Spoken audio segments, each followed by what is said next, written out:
Pozdravljeni v oddaji podcasta BIM Pogovori, v kateri se z gosti sproščeno pogovarjamo o informacijskem modeliranju zgradb in informacijsko-komunikacijskih tehnologijah v gradbeništvu. Z vami sva Robert in Matevž. Pozdravljen, Robi. Zdravo, Matevž. Danes imamo v gostih Dejana Semiča, ki prihaja iz ateljeja S. Pozdravljen, Dejan. Lep pozdrav obema. Dejan, v bistvu lahko poveš v parih stavkih nekaj o sebi, v bistvu, kje si študiral, kaj počneš danes? Ja, moje ime je Dejan Semič. Pred dobre pol leta sem magistriral na fakulteti za gradbeništvo in pa geodezijo v Ljubljani in sicer na smeri stavbarstvo. Predtem pa sem na isti fakulteti diplomiral iz gradbeništva.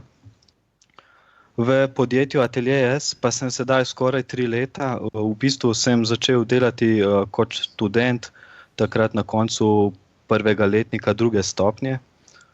Moja naloga v biroju pa je projektiranje v bistvu gradbenih konstrukcij, statike, arhitekture.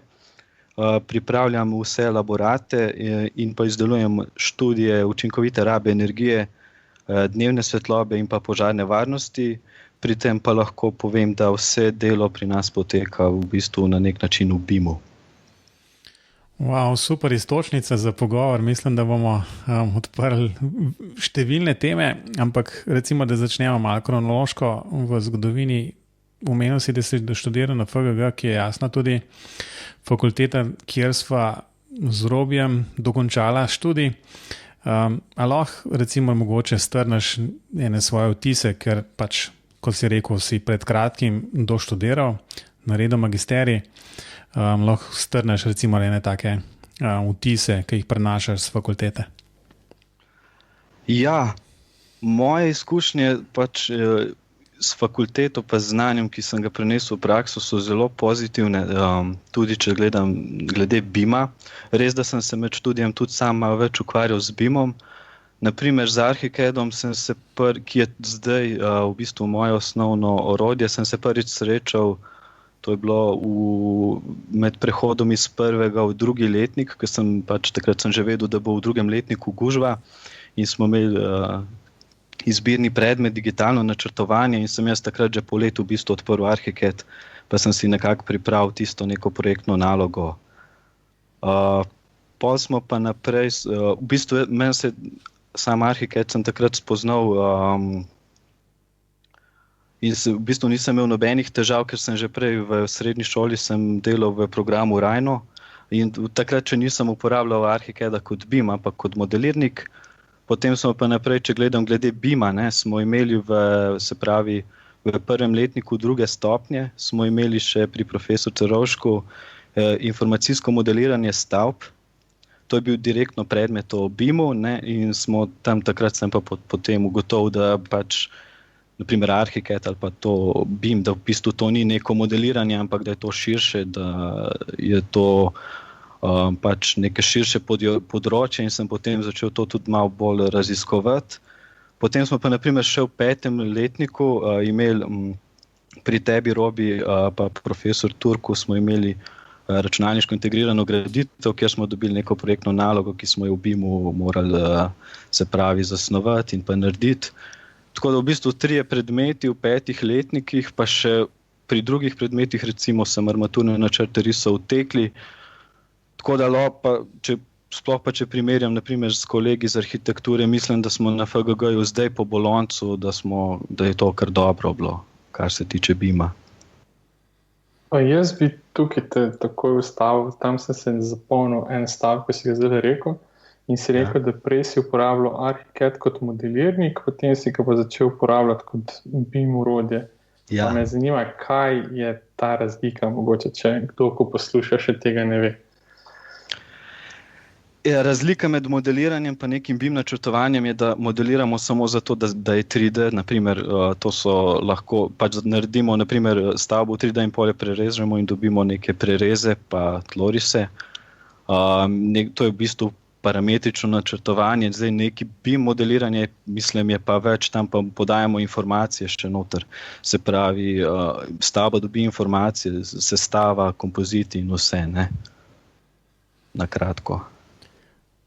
No, sej, to sem bolj tako vprašal, ker me res zanima tvoj pogled na to. Ker dejansko je razlika med tem, ali uporabljaš orodja, da nastane nek model oziroma samo neka volumska telesa, ali pa dejansko neki elementi, ki nosijo informacije. Ampak drugo, kar me pa zanima, zdaj naštel si, mislim, da 3 predmete, nekateri se srečo z vimom, pa recimo, glede na to, da si razmeroma pred kratkim končal, meniš, da je bilo dovolj tega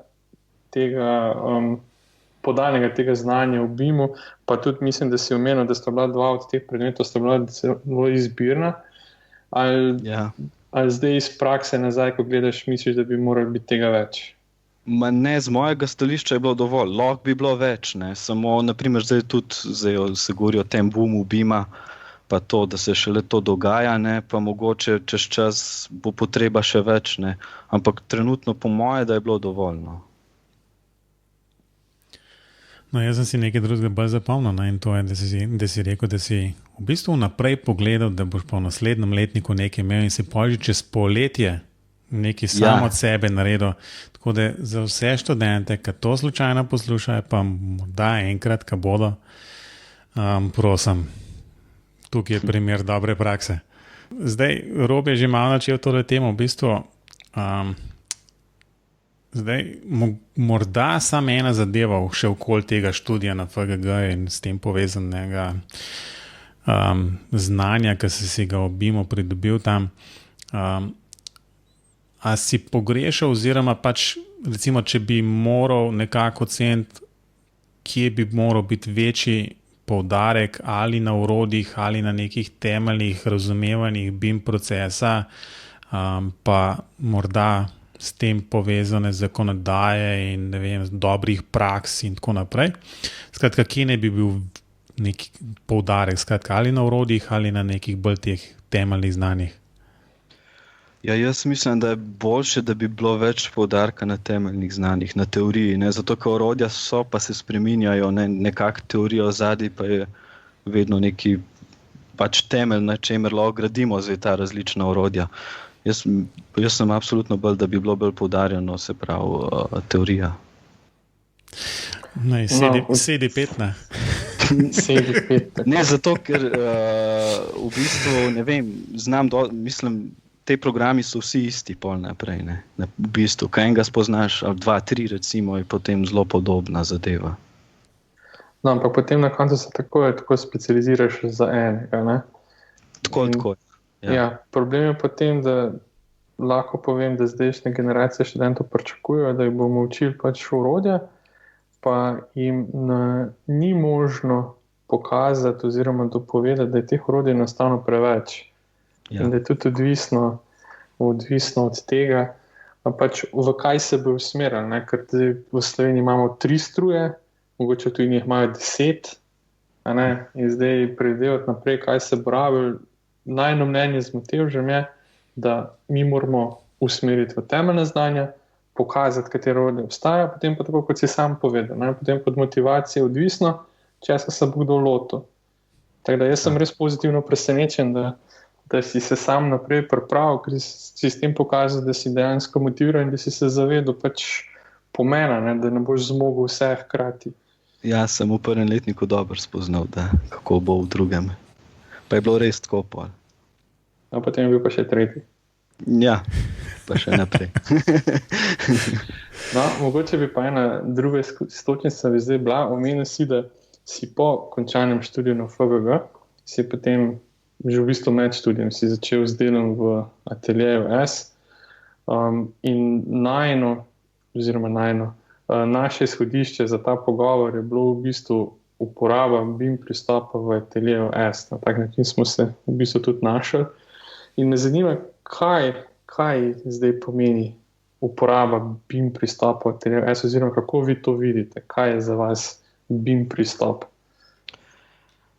Tukaj bi lahko povedal, da naprimer v Ateljeju S naš direktor Branko Smolej, da je v bistvu začel z ArchiCAD-om že leta 1988, zdaj lahko rečemo temu že zato, ker zdaj smo praktično 30 let kasneje, pa se šele govori o nekem BIM-u.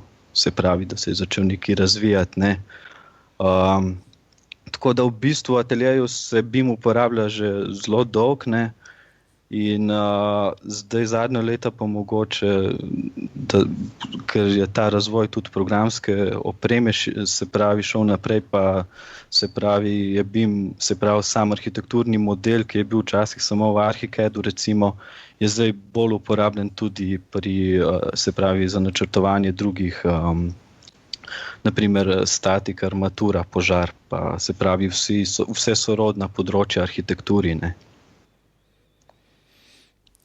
Ja, ampak v bistvu najbrž je blizu to, da tako, kot si rekel prej, ne, da prej si ti tudi recimo uporabljal to kot modelirnik, ne, pa pol nekako šel v BIM, recimo, ne.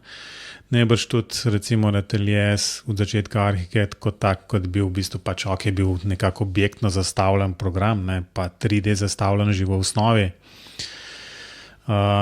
Se najbrž v začetku uporabljal bolj kot modelirnik, ne, pa šele kasneje, ne, s pojavom in pač širitvijo BIM znanja in pač sorodnih standardov in programov, ki so potem pač omogočali izmenjavo teh podatkov, se je dejansko zadeva začela tako nekako BIM-ovsko odvijati naprej, ne.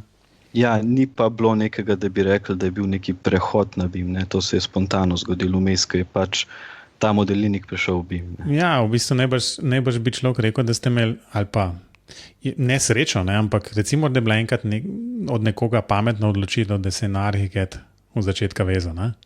Pa mu tega prehoda, takega trdega prehoda v bistvu iz, ne vem, AutoCAD-a v Revit ali kaj podobnega ni bilo treba nikoli narediti, ne. Točno to je, ne. No, tu bi lahko bilo potem takoj naslednje vprašanje, če še uporabljate AutoCAD. Ne. Mislim, enega imamo za kakšno pregledovanje kdaj na hitro, ampak drugače pa ne. Tudi jaz ga sploh praktično nikoli nisem na fakulteti še, drugače pa ne. Zanimivo. Mogoče še eno pod vprašanje, glede na to, da ste se dejansko odločili, da boste za vse uporabljali tak pristop. No. Kakšne imate v kaj izkušnje z zunanjimi sodelavci? Ja, recimo strojniki, električarji še vedno delajo se pravi, več ali manj v AutoCAD-u, samo ni problema, v DVG se izvozi. Mislim, tako, jaz tega nisem občutil, ker so vedno pač izvažali z ArchiCAD-a v DVG, pa imamo za to pač pripravljene podloge, kako se to izvozi, ne. Aha, v bistvu potem pač ta komunikacija gre prek DVG-ja. Nažalost, pač, ja. Vi jim arhitekturo v bistvu date, ne? Oziroma pač to podlago in potem oni naprej načarajo svoje, kar morajo, ne? Ja. Kako je pa v bistvu, a je to kakorkoli lahko povezano nazaj v nek tak bolj skupen model? Ali pač je bolj manj taka enosmerna ulica, ne? Potem če treba kaj optimizirati pol nazaj, vozimo DVG se pravi v ArchiCAD in potem popravimo svoj model v 3D, ne. Tisto imamo pa kot podlogo. Ok, zdaj malo smo že v bistvu pri uporabi samega BIM-a. Skratka, v zapiskih, če mislim, da se bo strinjal, lahko objavimo tudi tvoje dve pač naloge, ne, magistrsko in pa diplomska naloga, skratka link na to. Ja. Ne. Mislim, da sta zelo primerni, no, tako da se jih splača pogledati, ker sta zelo aktualni. Ne. No in malo sem predvsem to magistrsko delo obrnil in videl, da sicer že v naslovu praviš, da je bilo uporabljen nek optimiziran model BIM. Oziroma pač naloga sama ima naslov analiza požarne varnosti kristalne palače na podlagi optimiziranega modela BIM. Pa me v bistvu konkretno zanima, če lahko malo več poveš, kaj to zdaj sploh pomeni ta optimiziran model BIM. Ker recimo laik bi si rekel, ok, to je pa, mi imamo en BIM model, ta je za vse mogočen in nekako tako oblački, ki smo jih včasih risali, nekako res nakazujejo, kot da je to en model za vse. Ne?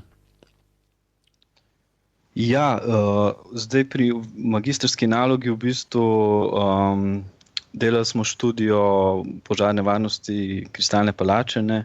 In tukaj sem se jaz nekako odločil, da želim, Kristalna palača je le velika stavba, da ne bi vse v teh naprednih metodah za račun požarne varnosti, PyroSim, FDS in pa Pathfinder za evakuacijo, da ne bi vse to modeliral, se pravi stavbe v teh programih, kar je zelo zamudno, ne? Ker tam je treba v bistvu geometrijo, za te analize je potrebno, da vsaki steni podaš koordinate, ne? In zato nas je tukaj zanimalo, če lahko model, ki je že narejen arhitekturno recimo, če ga lahko uporabimo direkt v teh analizah, ne? In izkazalo se je, da ga lahko tukaj sicer transport poteka preko 3D DVG-ja, se v bistvu samo geometrijo izvoz, ampak izkazalo se je, da lahko uporabimo direktno, da ni nobenih omejitev, optimizacija pa bila, pa potem smo bolj priporočali, kako se to na layerje razdeli, pa naprimer vrate je bilo treba razdeliti, pa tako nekaj manjših, ni bilo čisto direktno uporabno, nekaj manjše optimizacije je bilo. Ugotovili smo pa, da s temi manjšimi optimizacijami, da proces zelo poenostavimo in pa izboljšamo, se pravi, za ta namen. Aha, ta urodja, ki si jih omenil, ne, dejansko ne podpirajo nekega pač vnosa podatkov prek kakšnega IFC-ja ali pa kakšnega drugega izmenljivega tazga standarda, ne? Aha, ne, okay. Ne, tukaj je samo v bistvu geometrija, ampak je že to veliko, ne? Sploh, če je neka stavba, da je že narejena v nulo, se pravi geometrija, da štima, ne? Da se to lahko direktno uporabi, je to, se znebimo teh lepilnih procesov, kar je v bistvu tako super, mislim, mogel bi biti to cilj za vse, da se bi znebili teh lepilnih procesov.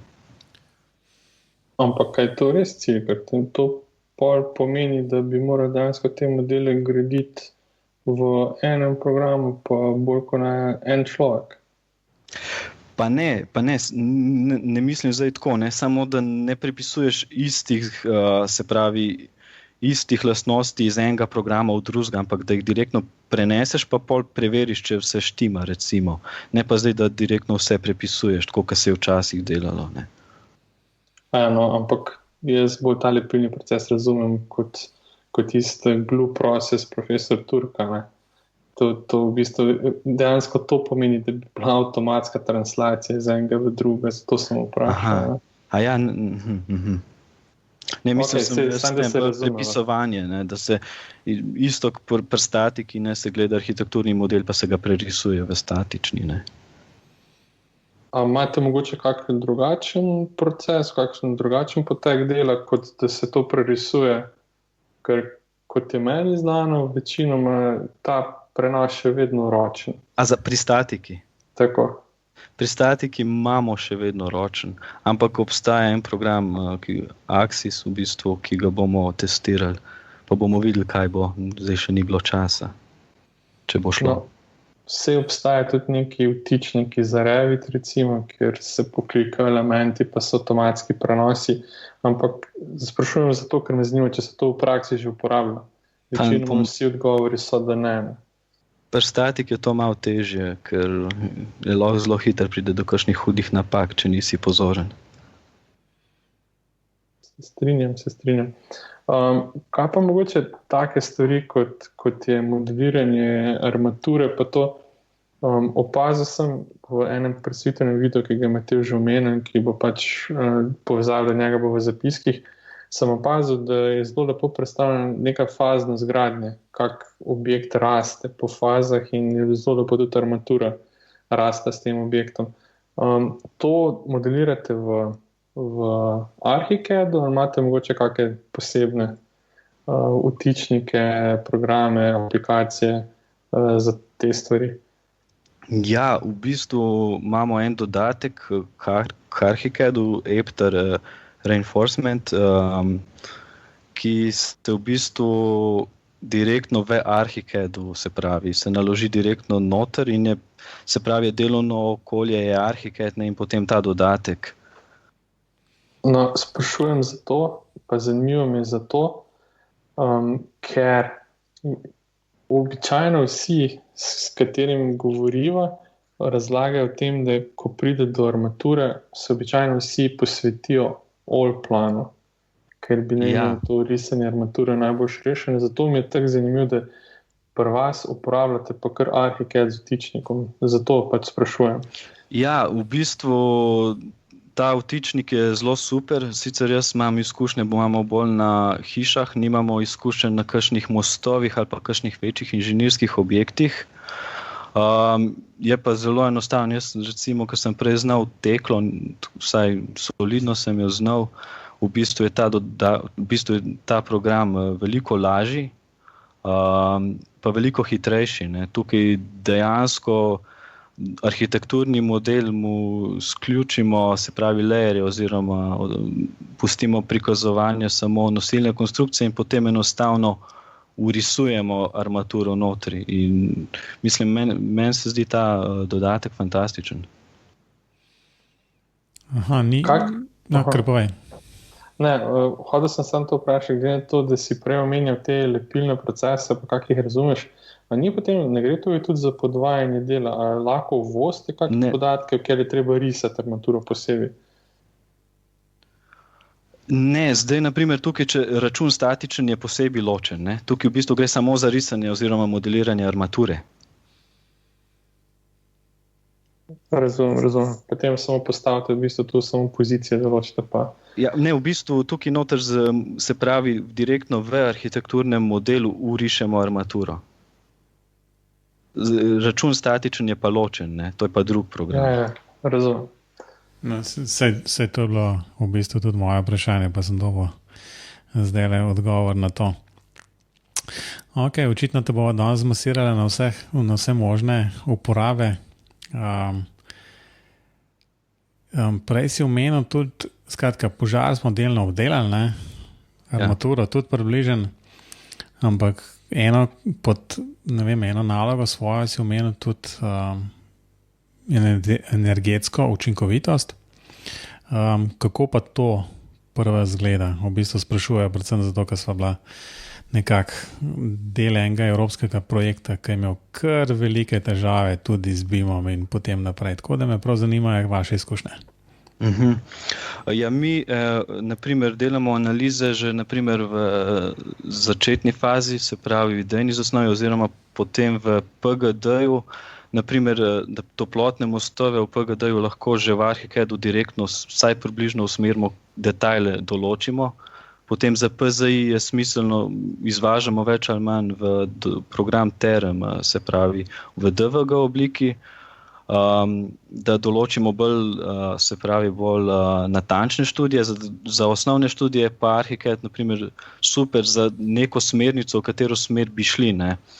Naprimer tudi ta dodatek EcoDesigner Star, kjer ocenimo potrebne, se pravi oceno potrebne energije, naprimer za delovanje stavbe, je v bistvu ni certificirano, ni direktno za, se pravi za elaborat učinkovite rabe energije, ampak je pa za neko zasnovo stavbe, da lahko naredimo čim bolj učinkovito energetsko.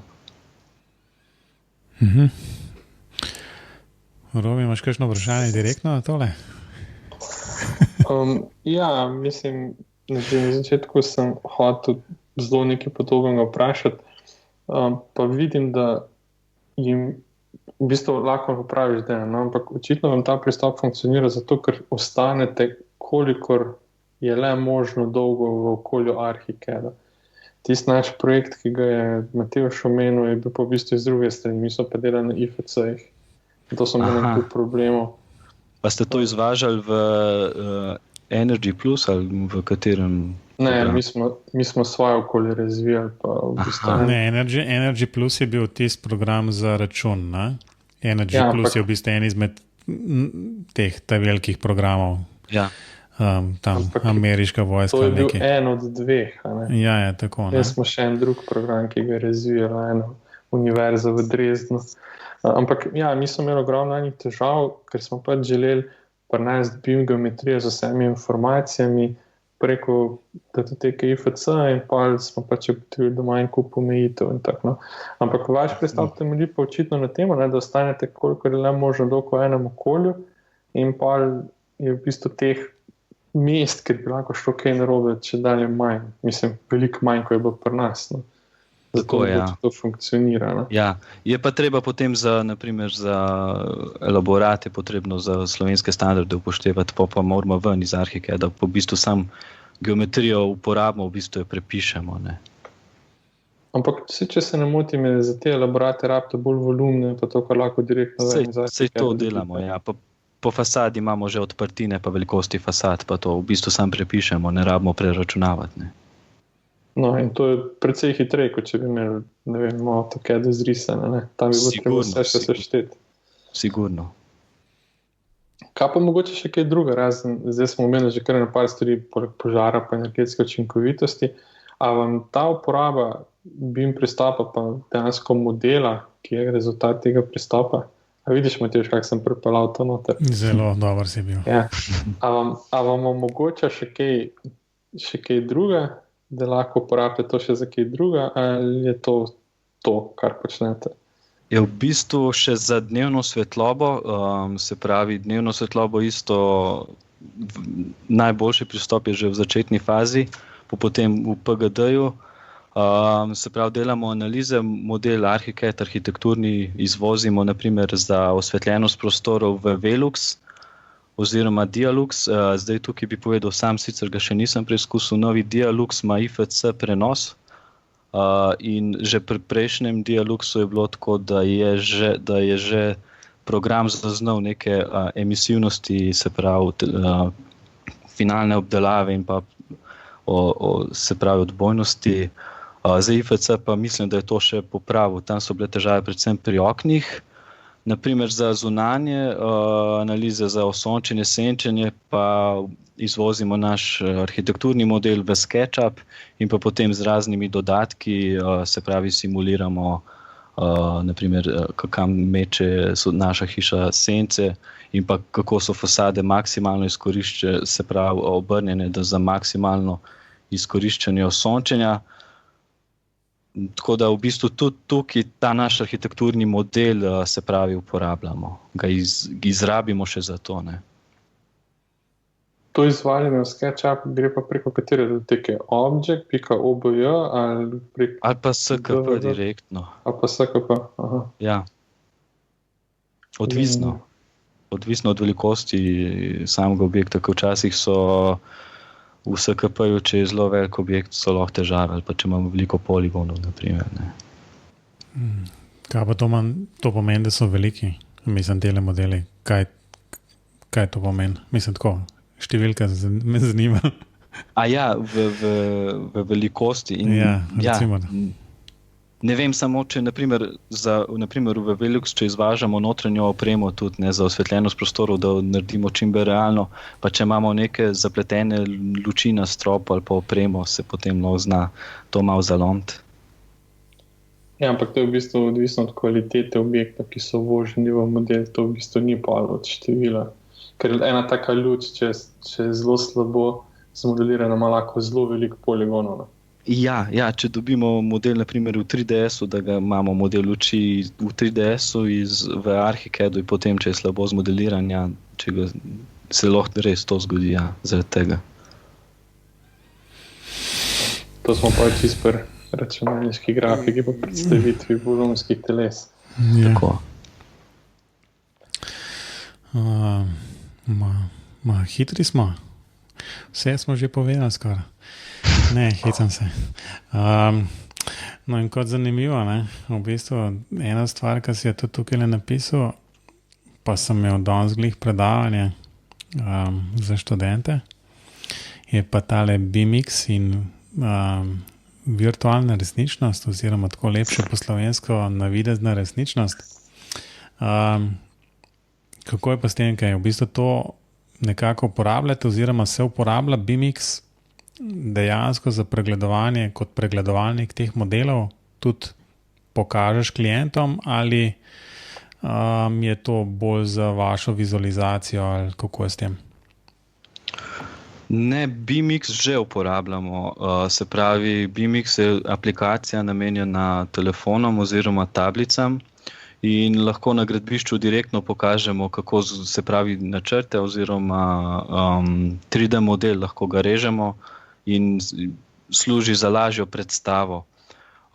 Zanimivo je tudi, naprimer, ne samo arhitekturo, tudi armaturne načrte se lepo vidi, kar je mogoče v fazi gradnje še bolj pomembno za na gradbišču.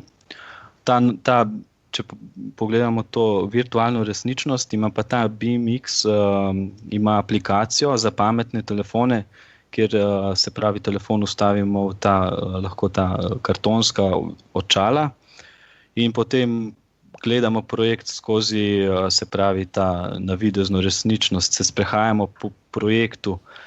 Tukaj pa tudi lahko rekel, da je zelo pozitiven odziv, se pravi, naročnikov oziroma investitorjev, ko se sprehajajo po svojem bodočem stanovanju oziroma hiši. Mislim, je tukaj, po moje bo na tem področju šlo zelo naprej in se bo to res uporabljalo vsakodnevno. Ali pa zanimivo je tudi, naprimer, armaturo, ki se vidi lepo, lahko pogledaš direktno, kje armatura ostane ven iz, se pravi, ko se zabetonira, vidiš, kje morajo palice ven ostati za naslednjo fazo. In na ta način se zmanjšajo napake. Zdaj tega načina še nismo zelo veliko testirali, upeljevali, ampak mislim, da bo to bilo kar zanimivo.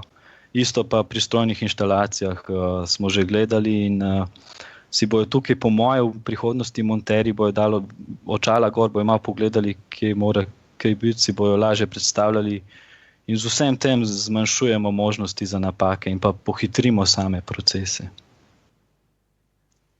No, v zadnjih dveh primerih, ki si jih izpostavil, bi jaz mogoče poudaril samo to, da to bi bila bolj aplikacija za nadgrajeno resničnost oziroma izboljšano resničnost oziroma, kot se lepo po slovensko reče, augmented reality.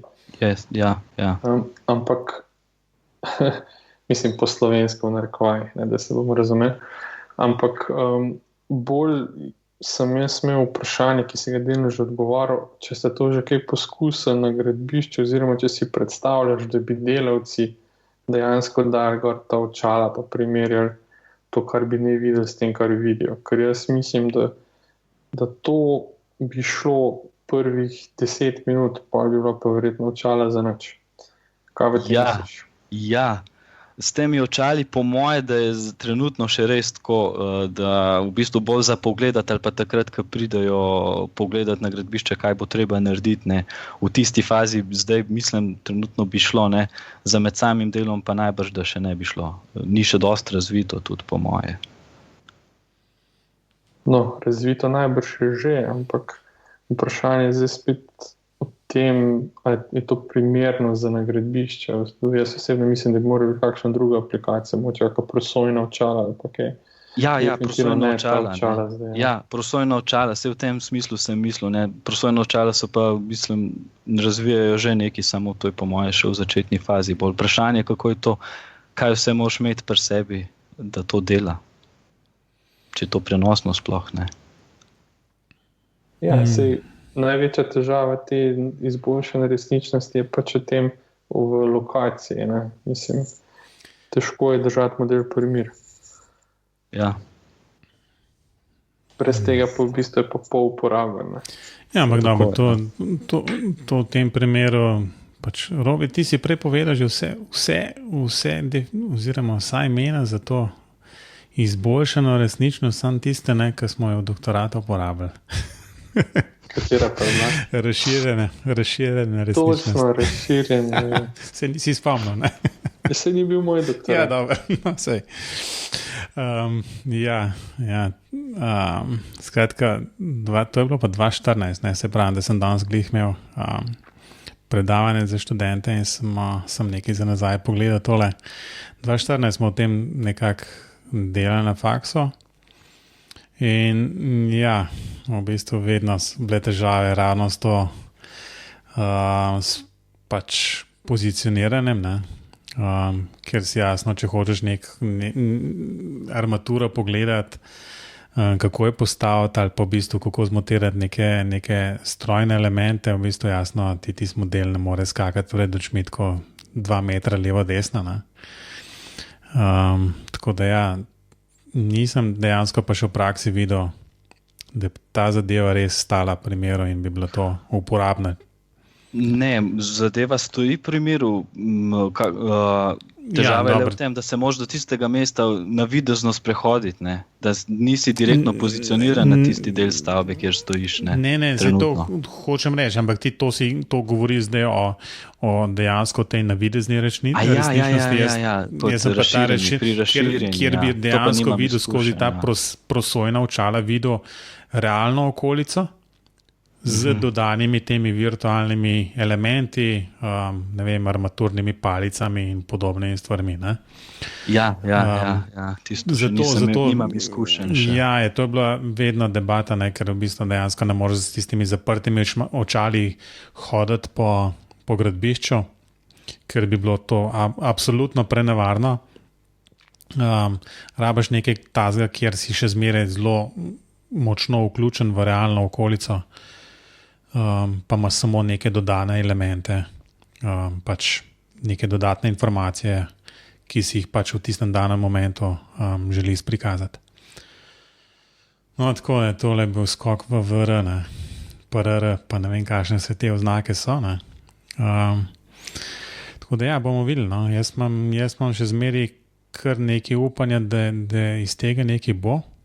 Ta navidezna resničnost je v bistvu zgolj najbrž stvar časa. Ravno, ja, po moje, da tukaj bo hiter. Zdaj je bilo 1. pa 2. maja, je bilo v Los Angelesu je bila konferenca, taka VR-ovska in tudi ta augmented reality, ta največja letna. No in v bistvu govor je bilo ravno o tem, da morajo te naprave, očala, takšna in drugačna, pač prideti pod $1000. Take resne zadeve. Zato, da je bilo to dejansko dosegljivo širši populaciji. Jaz mislim, da bo še bolj mogla padeti cena, če bomo hodili to na... To z Američani, oni imajo malo percepcije in je malo skrivljeno. Ja. Tako da je pa jasno res, recimo tisto od Microsofta, kaj tisto HoloLens, tista očala so tam reda velikosti $3000, trenutno. Tako da... ampak vidi ta HoloLens, da mu še vedno veliko manjka, to sem pa slišal nekoga, ki ga je preizkusil. To pa definitivno, ker je zorni kot gledanja zelo ozek. Ne vem, mislim, da če... osveževanje. Ja, seveda. Drugač pa vsi, v bistvu, kaj so že neki probavali? Ja, se so za te, ki igrce špilajo na teli pač kaj na PlayStationu, pa na ne vem, kaj že Oculusu in podobnih, ima veliko ljudi v bistvu težave po slabostjo, ker enostavno ni dost, refresh rate v bistvu ni dost velik in ti postane slabo. Sej tukaj imam tudi jaz takšno izkušnjo. Na začetku se mi ni zdel, pa sem pa naprimer po eni smučarski skakalnici sem se sprehajal tako 15 minut, pa potem gor po stolpu, v krogu se vrtiš na mestu in pol dejansko se začne res vrteti, ko daš dol očala. Ja, verjamem, ker zgubiš čist stik z to realno okolico. Ja. Je pa tukaj lahko še povem, da naprimer smo poskušali na smučarski skakalnici, ker je malo večji projekt, pa tam je zelo pomembno, kako se vidi, in potem je treba vse optimizirati in smo gledali, kako se iz sodniškega stolpa recimo vidi na let pa do skočišča ali pa potem, ko so te vetrne zaščite. Mislim, da je to zelo velika pomoč tudi za projektiranje. Ne bo samo za ogledovanje, ampak bo to prišlo tudi pomoč k projektiranju direktno. Ja, absolutno, ja. Vsekakor bo lažje, Zdaj se bo treba za kaj takega malo bolj potruditi. Zdaj je pa pač lažje, mislim, prej se bo treba bolj potruditi. Pa še potem se tako malo ugiba. Zdaj pa pač lažje. Jaz to vedno spomnim enega pokojnega kolega Miloša Todoroviča, ki je razlagal en primer pogleda v križišču. Mogoče se bomo tež spomnili, ko se ugotovili, da je neka ograja na mostu napačne višine. In to gre točno v tej smeri. Tiste ograje definitivno takrat ne bi odkrili, če ne bi zgradili celega modela. Modela in gledali pač različnih pogledov iz različnih zornih kotov. In to gre točno v tej smeri. Ja. No, zdaj, ko smo že pri pogledih, lahko se dotaknemo pa še recimo vizualizacij, animacij in podobnih zgodb, ki nekako sledijo BIM modelam, recimo, da so konec koncev nek stranski produkt, kaj se da poleg tega še narediti. Kako je pa s tem, kaj v bistvu na ateljeju S?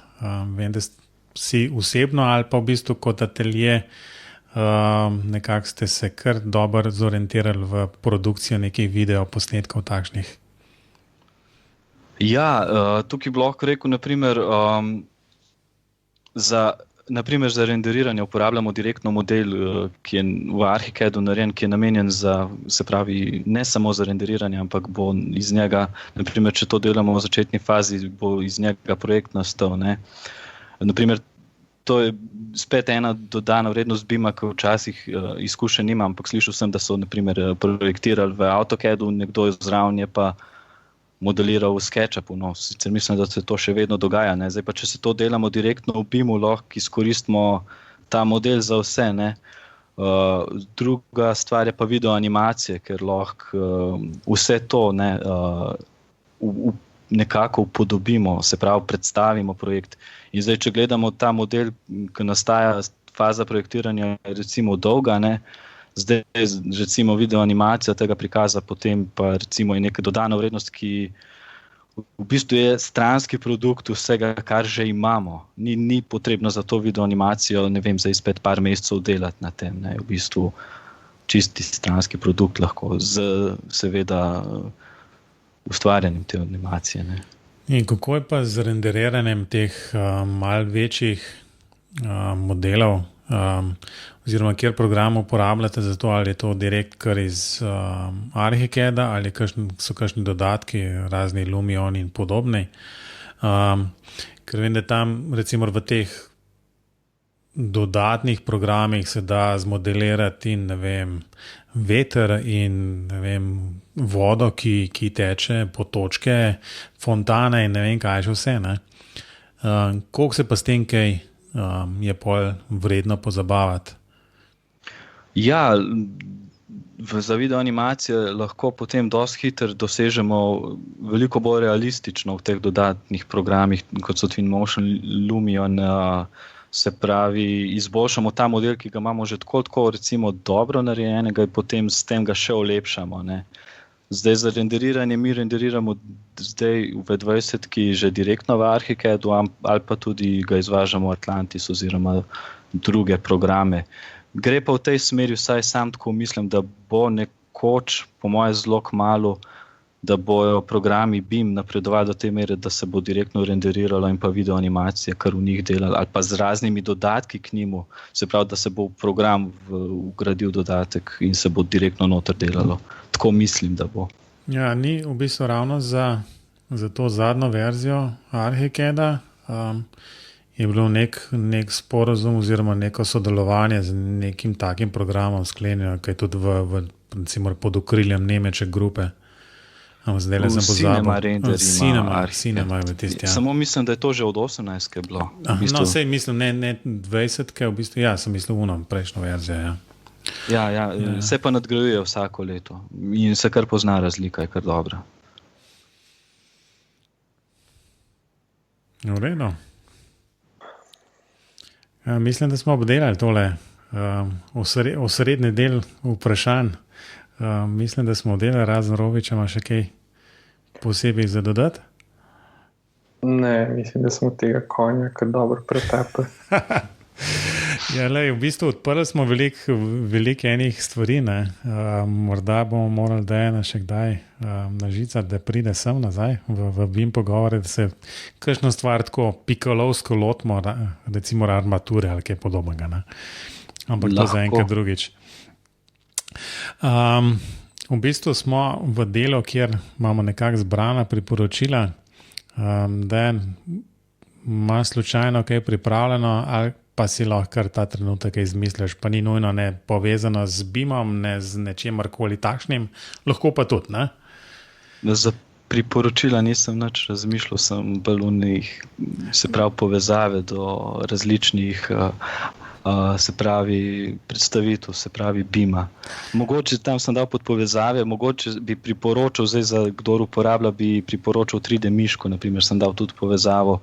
Sam jo uporabljam in je pač fantastično za delo. Mislim, izboljša. Nekje sem bral, da tudi za 20% hitrost lahko izboljša.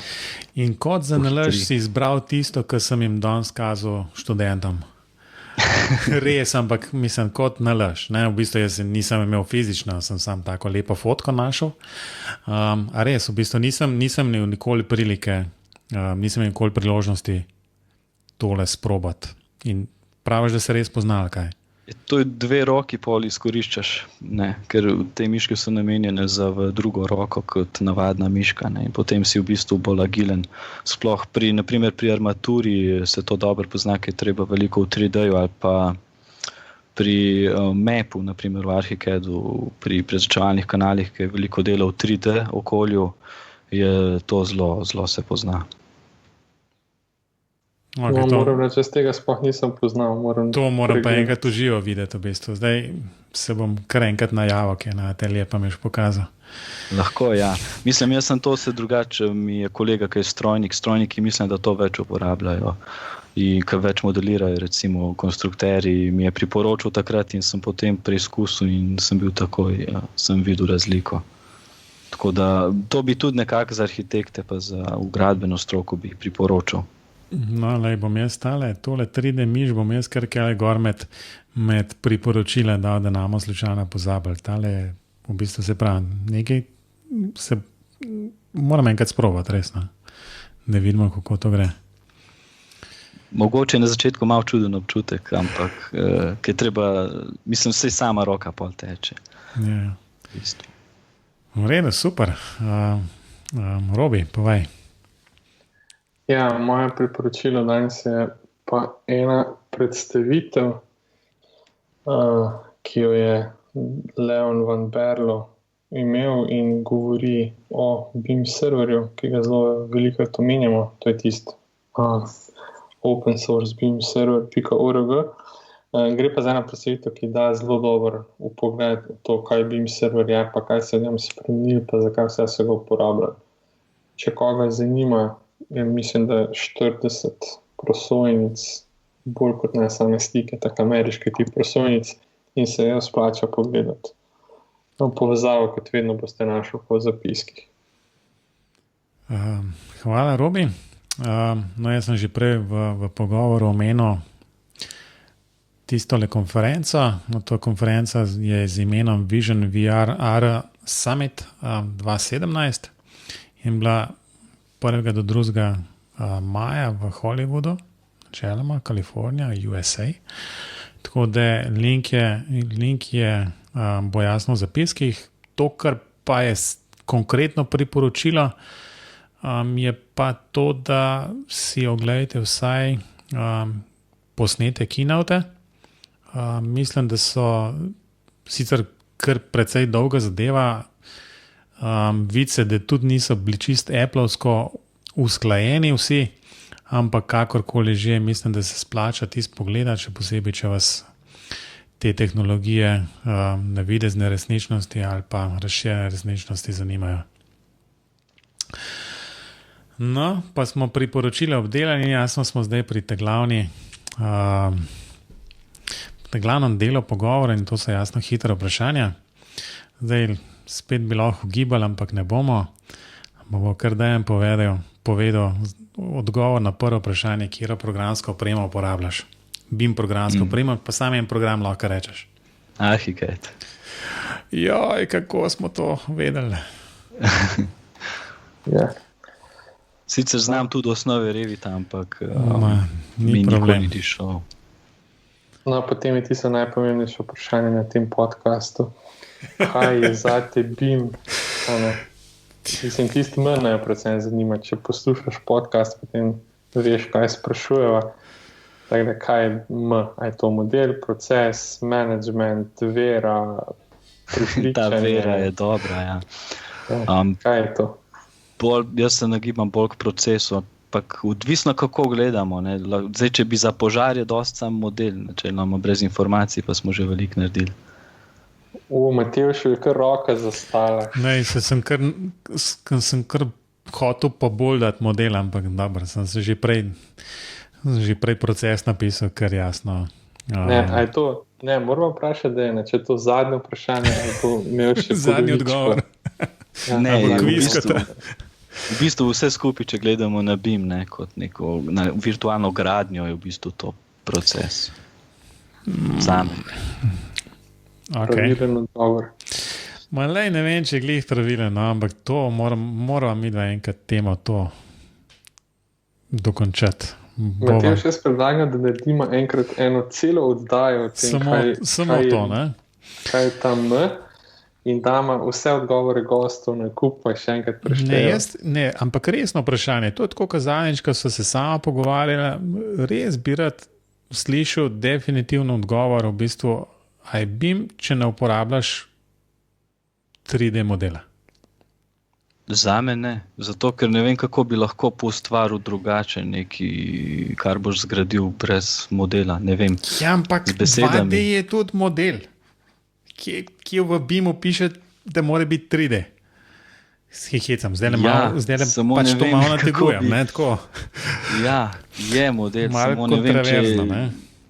Mislim, smo videli, pač, da se ga ni dali izkoriščati za vse te namene, pa ni mogel biti, ne, BIM, 2D model. No, ok, bom raj nehal. Ne vem, no. Mislim, v tej smeri, kot jaz gledam na to, pa absolutno mora biti neki model, ki nekako to, kar bo nastalo, že v bistvu zajema. No, skratka, to je definitivno, zdaj, če hočem, da se kdo skrega, potem bom kakšno tako izjavo, ne, enkrat. No, jaz bi samo dejno povedal, da sem imela že 1 urno debato na to temo, pa še vedno ne vemo. Ja. No, ampak še zadnje, zdaj tle, pa jaz ne vem točno, kaj boš odgovoril, ne. OpenBIM, zdaj, če si arhikedovsko usmerjen, potem boš rekel, OpenBIM je pa ja firma od Graphisofta skoraj, ne.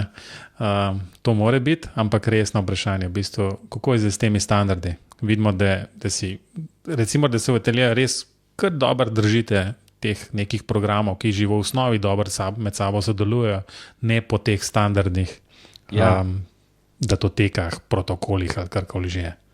Izkušen sam nimam zdaj s to izmenjavo. Mislim, imam, kakor sem med študijem ta IFC študiral, ta izvoz pa to, pa kar med temi programi. Ne vem, po moja OpenBIM, da ja, samo med strokami sem tukaj malo skeptičen glede varovanja podatkov. Ne vem, to, kako se bo zajezilo. Ok, kaj napišem pol tukaj?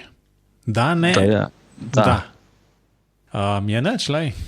Mislim, da smo na koncu. Lahko sam še rečemo zadnje besede in predno poveš, kje te poslušalci najdejo, bi jaz izkoristil priložnost in ste zahvalil za to, da si vzel čas in se oglasil v tej oddaji. Mislim, da smo se dogovarjali kar nekaj časa. Ampak mislim, da je na skupno zadovoljstvo vseh na koncu. Ja, hvala za povabilo. Dal bi se še govoriti o tem, ne? Ampak mislim, da sem nekako povzrel to bistveno, kako mi gledamo pa uporabljamo BIM. No, v bistvu to, kar se najbrž vsi strinjamo, je, da če je to, recimo, da jaz le prisežem, recimo, da se podredim skupini in rečem, da je BIM proces, ne. Ampak proces, ki ga najbrž vsaka firma, vsak mačkam po svoje tudi razume, ne. Je nič, Dejan, povej, kje te lahko poslušalci še kaj kontaktirajo, če ima kakšno vprašanje. Lahko me na mailu, ki bo tudi priložen, dejan.semic@yahoo.com ali pa na Facebooku. Sem najbolj dosegljiv na teh. Ok, super. Robi, pa ti? Jaz še vedno ne bom povedal svoje kontakte. Bom upal, da te Google pozabil, kaj? Ne, upam, da če bo kdo me hotel kontaktirati, da me bo lahko z Google. Jaz bi sam namignil, da ne v Google piše moje ime pa klinik. To pa je bil namig. Ja, zdaj jaz bom rekel, jaz pa bom povedal, to je matevždolenc.com, ampak bi pa v bistvu še nekaj drugega rekel, ne? Da moram Dejana pohvaliti, ker je v bistvu, mislim, da je skoraj prvi, ki nam je res poslal tak mail, resen, kot odgovor na en podcast oziroma na eno oddajo. Pa to je bilo že kar nekaj mesecev nazaj. Tako da v bistvu, ne vem, če so se kdaj zahvalila za to, tako da definitivno hvala, da si nas podbudil k neki dodatni razpravi in pač pogovorom na teme, ki se jih takrat izpostavlja. Tako da to je pa konec koncev tudi klic ostalim poslušalcem. Ali pa grožnja, da če nam boste mail poslali, pa boste morali biti v podcastu. Skratka, BIM pogovori, zaključimo s tem še, kje so BIM pogovori, skratka so na spletu, Facebooku in Twitterju, v zadnjem času tudi na YouTubeu, tako da vedno dobrodošli vsi komentarji, želje, jasno tudi predlogi za nove goste, nove zanimive goste, tako da mislim, da smo pa s tem tudi zaključili današnjo oddajo. Dejan, Robi, adijo. Adijo. Adijo.